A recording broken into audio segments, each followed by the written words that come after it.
So, what happens when you ask an AI to visualize, well, everything? Today, we're jumping into a conversation that kicks off with that simple, kind of impossible question and ends up challenging our entire understanding of art, reality, and even time itself.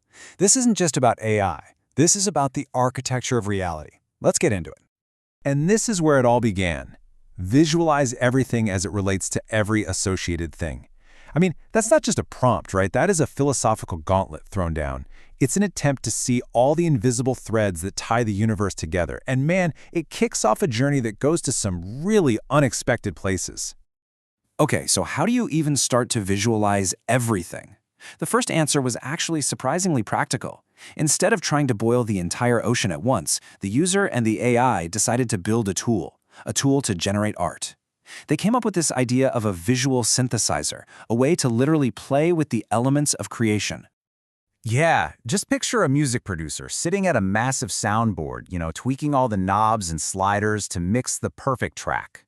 Now, imagine if every single one of those controls was for a piece of digital art. Color, light, form, even the meaning behind it. That's the whole idea here. It turns making art from this static thing into a kind of live performance. And here's what that concept looks like when you map it out. The AI broke this visual synthesizer down into different layers. You've got your standard stuff, sure, controls for color, light, and form. But check out that bottom row, the symbolic layer. This is where it gets really wild.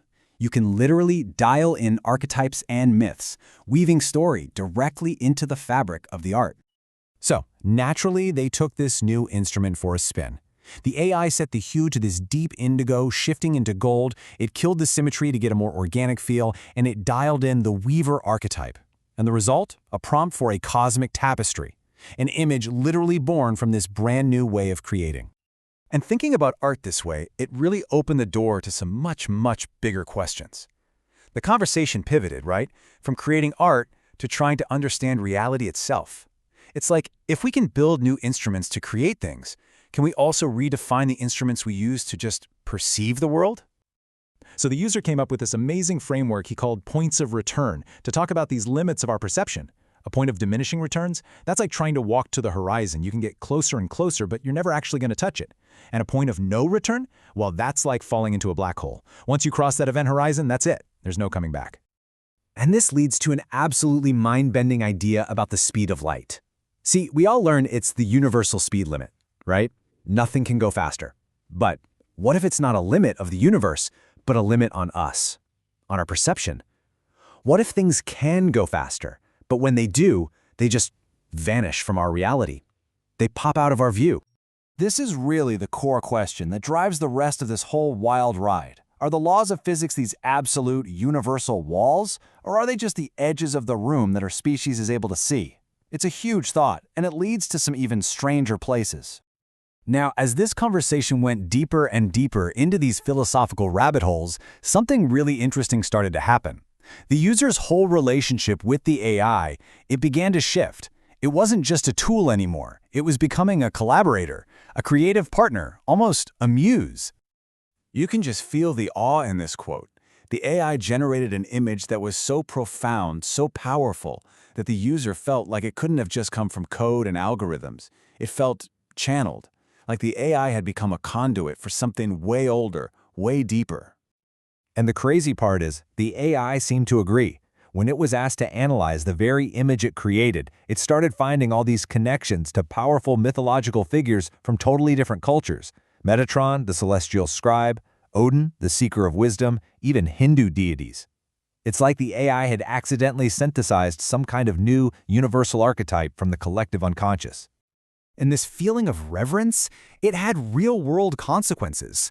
Get this, the user saw the image as something sacred. He felt like he was a guardian of it, not the owner.